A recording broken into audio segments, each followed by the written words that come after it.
Okay, good evening, अस्सलाम वालेकुम। हाँ भाई मोमिन, अपना डाउट भेजिए।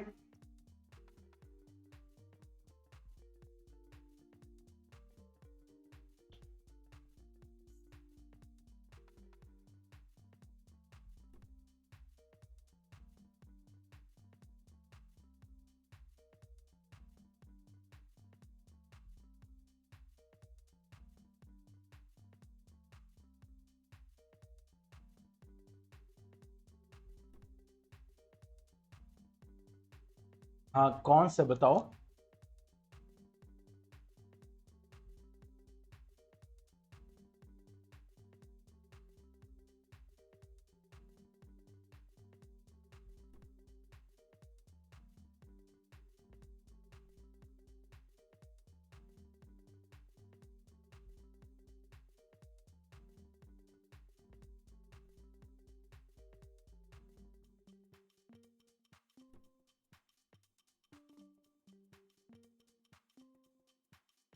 मीन्स डेरिवेशन ऑफ इक्वेशन जो करते हैं।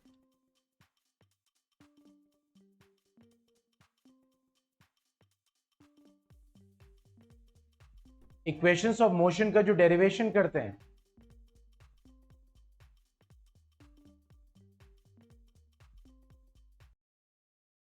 नहीं तो मुझे समझना ना बेटा, किस पॉइंट पे आपको नहीं समझ में आ रहा है। आपने मेरा वीडियो देखा है जिसमें मैंने डिटेल में एक्सप्लेन किया है। तो किस, देखो मैं वही चीज दोबारा यहां पे करूंगा, लेकिन क्या चीज नहीं समझ में आई, मतलब ये चीज बहुत क्लियर होनी चाहिए, समझ में क्या नहीं आया। अगर पूरा सब नहीं समझ में आया तो वो ऑलरेडी वही चीज टॉपिक है, लेकिन उसमें एक पॉइंट होगा ना। हाँ, द होल थिंग। चलो,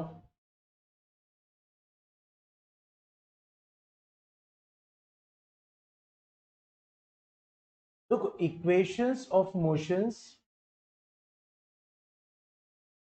इसीलिए मैं कह रहा हूं बेटे, देखो कोई एक पर्टिकुलर टॉपिक है बड़ा सा, कोई मींस बहुत सारी, तो इसीलिए ना अब हमारे पास रिकॉर्डिंग होती है, क्योंकि देखो जो मैं रिकॉर्डिंग में है वही मैं दोबारा यहां बताऊंगा।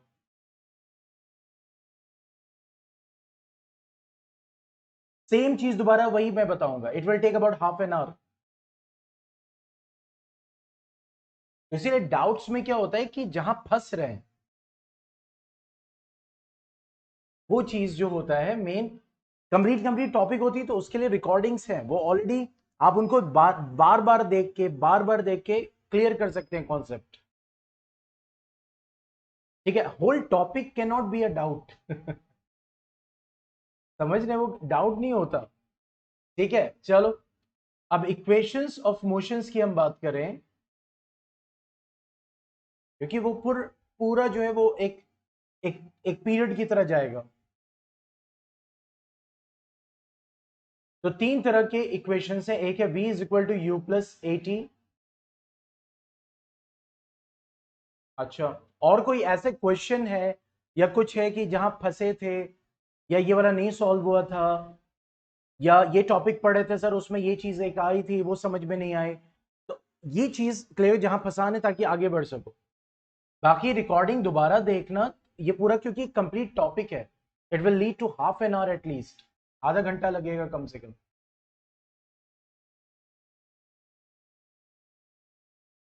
तो कोई इस टाइप का क्वेश्चन है या कुछ है तो बताओ मुझे। मैं बिल्कुल, मैं ज्वाइन ही मैंने किया इसीलिए।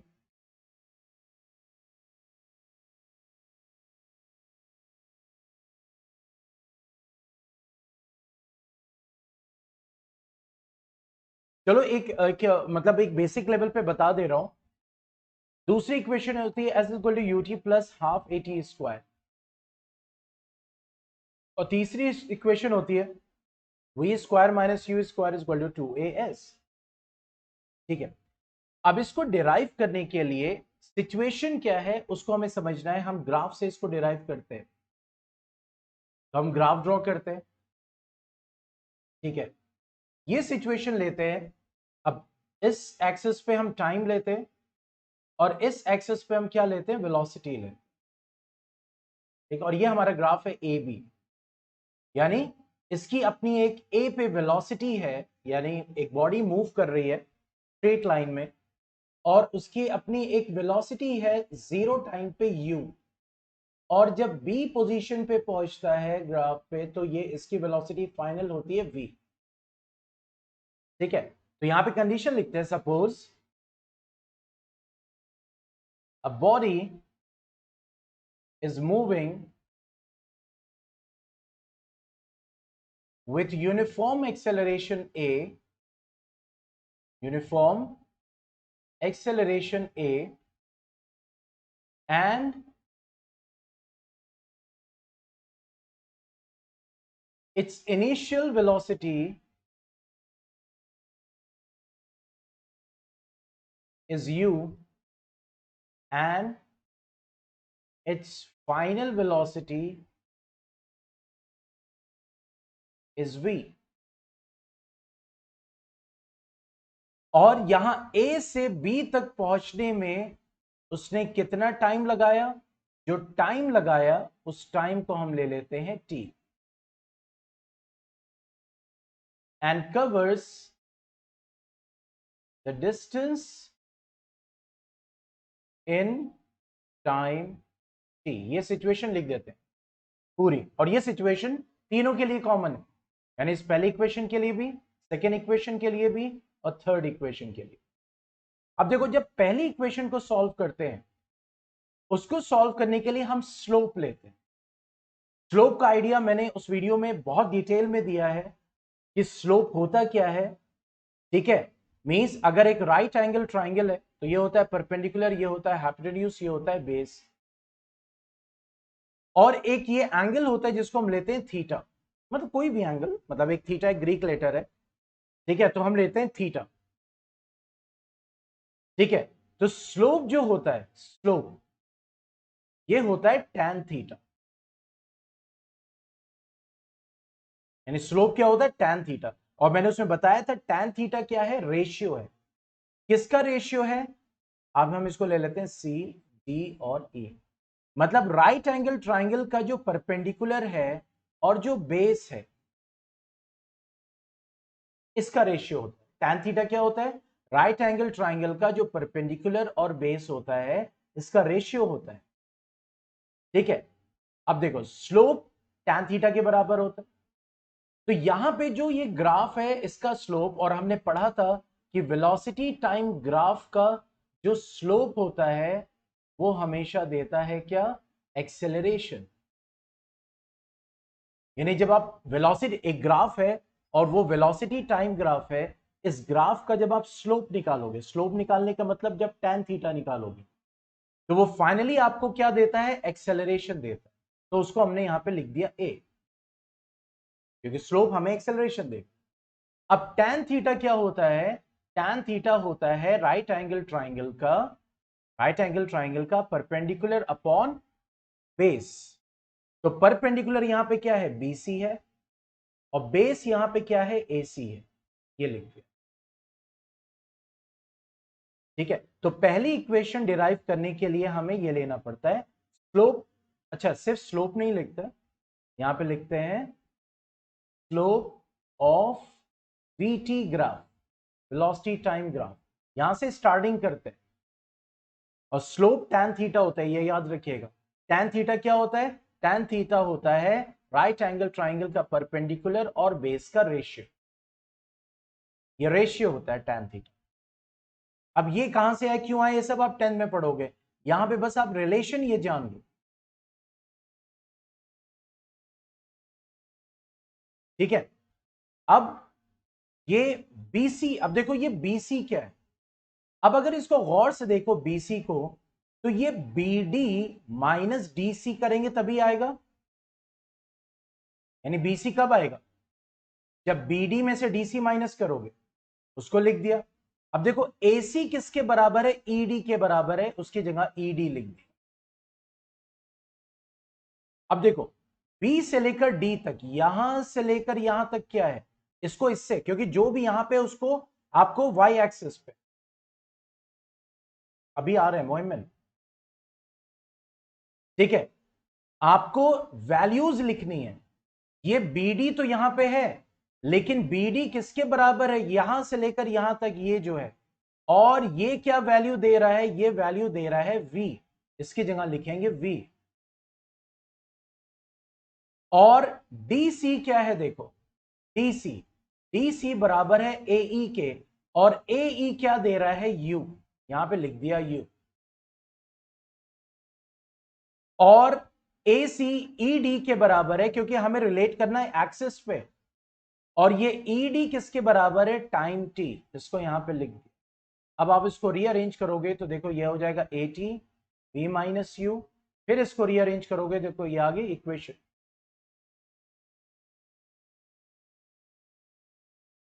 तो BD से V आया, DC से U आया, और ED से T आया। अब पता चला क्यों ईडी लिया है, क्योंकि हमें एसी की वैल्यू लिखनी थी ना, तो एसी टाइम के बराबर है, ये टाइम के, तो ये हमें मेंशन करना पड़ेगा ना। तो ये पूरा एसी देखो किसके बराबर है, ईडी के बराबर, और ये ईडी क्या है, टाइम। एग्जैक्टली exactly, उसी फॉर्मूला को तो डिराइव करना है।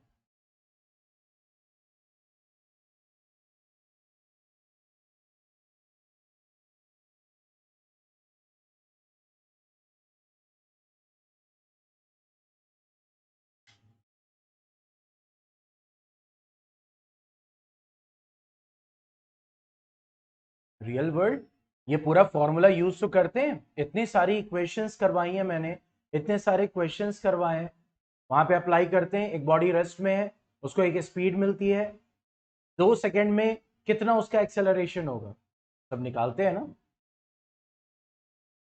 तो आप इस ऑब्जेक्ट को फेंकोगे तो कितने टाइम में ये वहां तक पहुंचेगा, कितना डिस्टेंस कवर करेगा इतने टाइम में, अगर इसकी स्पीड 20 मीटर पर सेकेंड है। तो ये सब रियल लाइफ सिचुएशंस है, और इसमें मैंने बहुत सारी इक्वेशंस करवाई हैं, सॉरी इक्वेशंस करवाए हैं।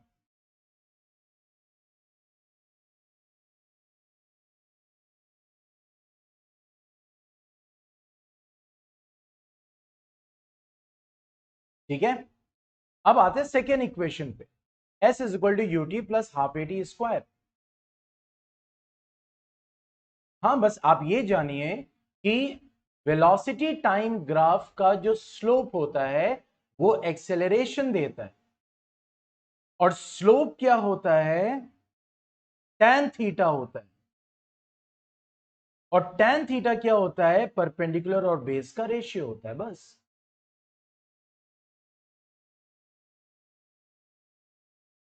ये रेशियो कहां से आया, ये आप 10th क्लास में पढ़ोगे, मैं अभी भी कह रहा हूं।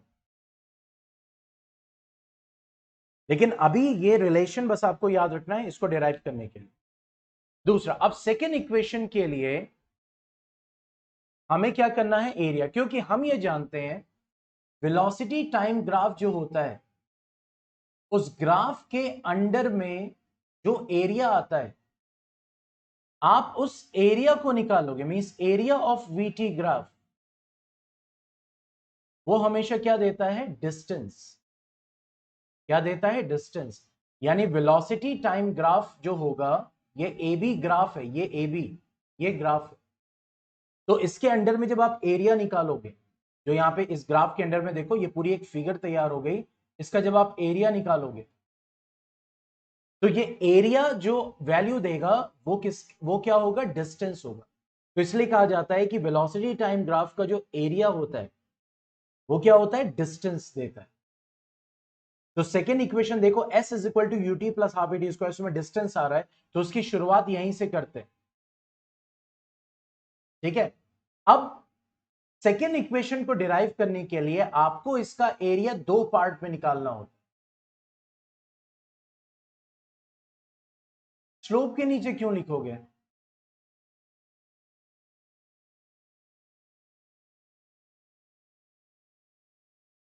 अब ये सेकेंड इक्वेशन डिराइव कर रहे हैं। स्लोप एक्सेलरेशन वो पहले वाले में था,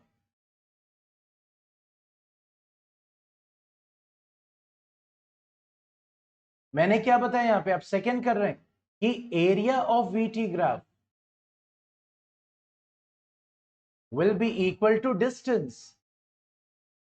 अब जब एरिया यहां पे निकालेंगे तो एरिया दो पार्ट में निकालेंगे, मींस देखो यहां पे एक रेक्टेंगल बन रहा है और एक ट्राइंगल बन रहा है, तो यहां पे लिखेंगे area of rectangle ACDE plus area of triangle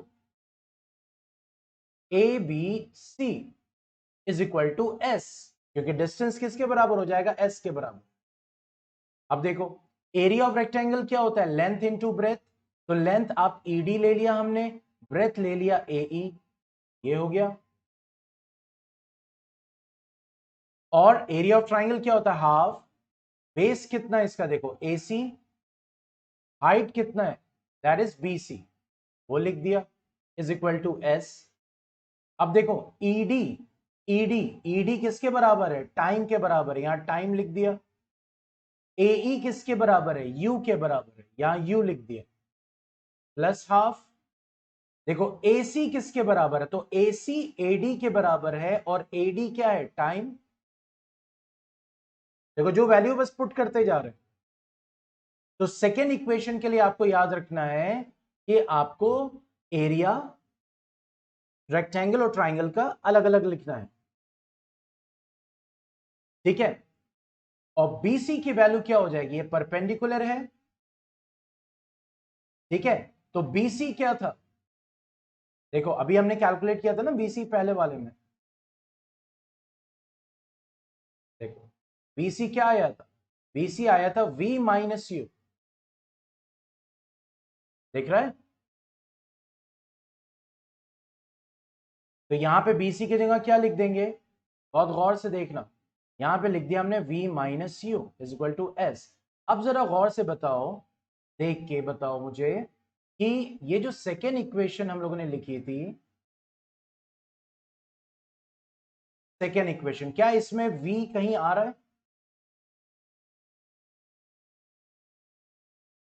तो इसका मतलब क्या हो गया, जब V आ ही नहीं रहा है तो इस V को हटाना है।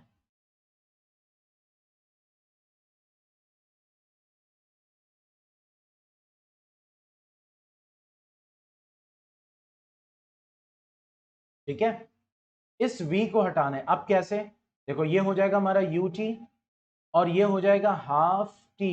अब इस V माइनस यू की जगह क्या लिखेंगे, इस V माइनस यू की जगह AT लिखेंगे। क्यों लिखेंगे, क्योंकि अभी देखो यहां से पहली इक्वेशन से हमने निकाला था ना कि V minus u is equal to AT, पहली इक्वेशन जो डिराइव की थी,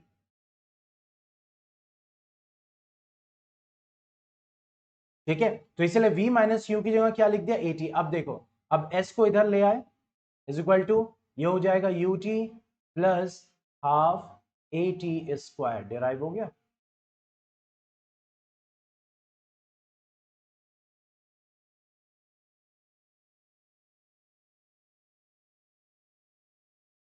इट रिक्वायर्स प्रैक्टिस बेटा, एक बार में नहीं आता, आपको समझ के प्रैक्टिस करना होता। हम लोग भी जब स्टूडेंट थे तो 6 6 7 7 8 8 10 10 बार डेरिवेशन प्रैक्टिस करते थे, तब ये आता था, याद होता था।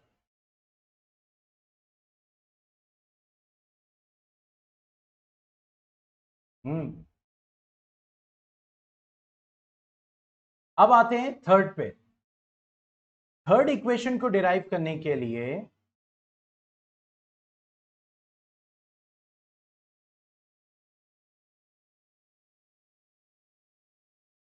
तो मैं हटाता हूं यहां से,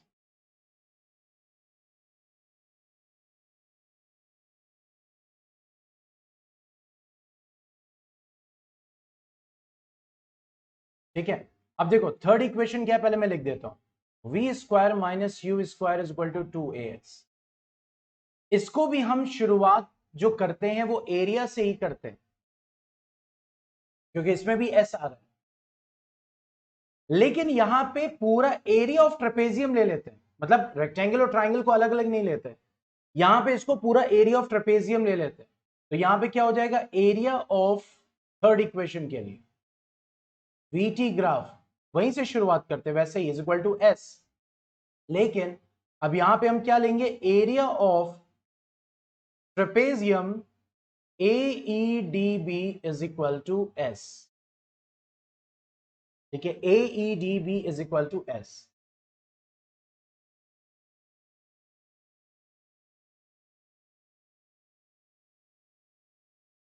ठीक है, अब एरिया ऑफ ट्रेपेजियम क्या होता है? Half into sum of parallel sides into height. ये फॉर्मूला होता है एरिया ऑफ ट्रेपेजियम का। कुछ चैप्टर नहीं कर रहे हैं, डाउट्स कर रहे हैं मीमा, DCDH चल रहा है। ठीक है, तो sum of parallel sides into height, तो सम ऑफ पैरेलल साइड्स लेंगे तो पैरेलल साइड इसमें देखो AE है और BD है, तो यहां पे लिख दिया AE प्लस BD। ट्रेपेजियम क्या है? वो ये है, देखो ये पूरा ट्रेपेजियम है, तो इसमें ये AE और BD मतलब ये पूरा ये पैरेलल साइड्स है, तो उसी को यहां पे लिख रहे हैं इनटू हाइट। अब देखो अगर ट्रेपेजियम को लोगे तो हाइट ये कंसीडर की जाएगी।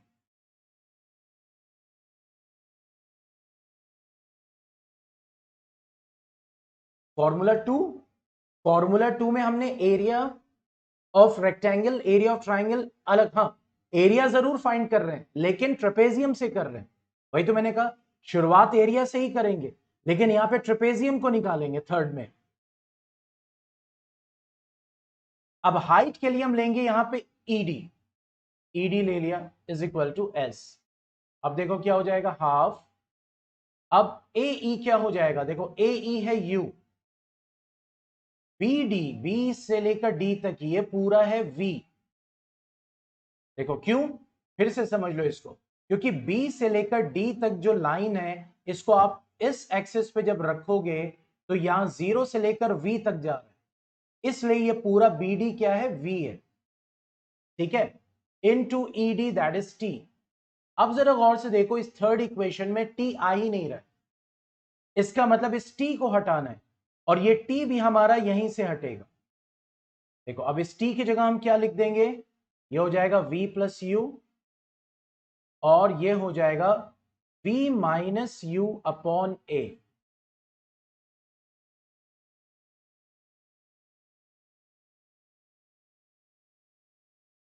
ठीक है, तो ये हो जाएगा V स्क्वायर माइनस U स्क्वायर upon 2A is equal to S। कैसे?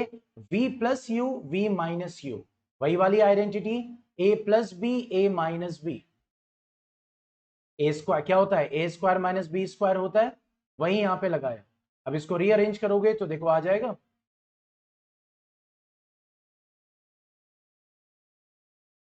देख रहा है?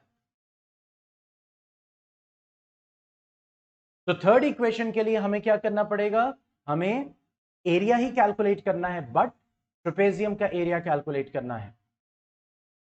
ठीक है, हाँ भाई अमीमा, कोई क्वेश्चन, कोई डाउट?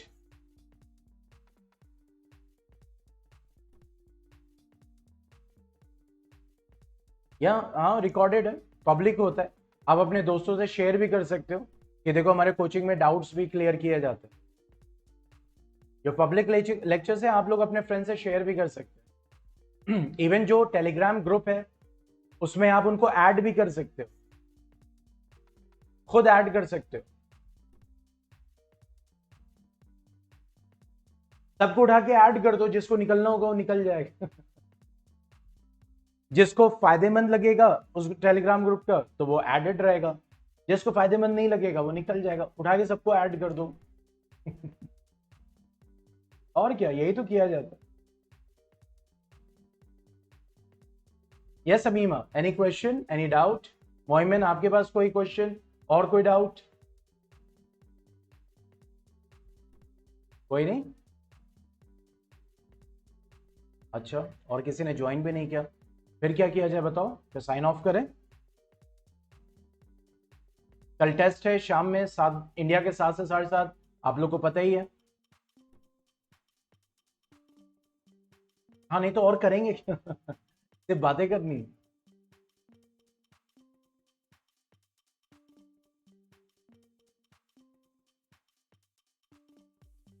मोहम्मद संडे में तुम्हारी छुट्टी रहती है? ओके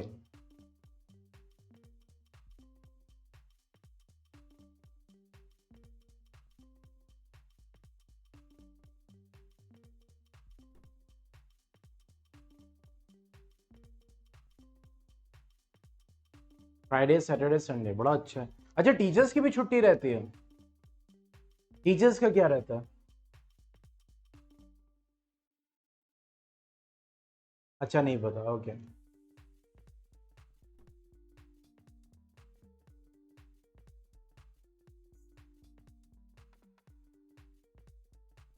फ्राइडे को स्कूल रहता है। चलो ठीक है, फिर चलो साइन ऑफ करते हैं। हाँ, हाफ डे तो रहेगा obviously, Friday prayers and all.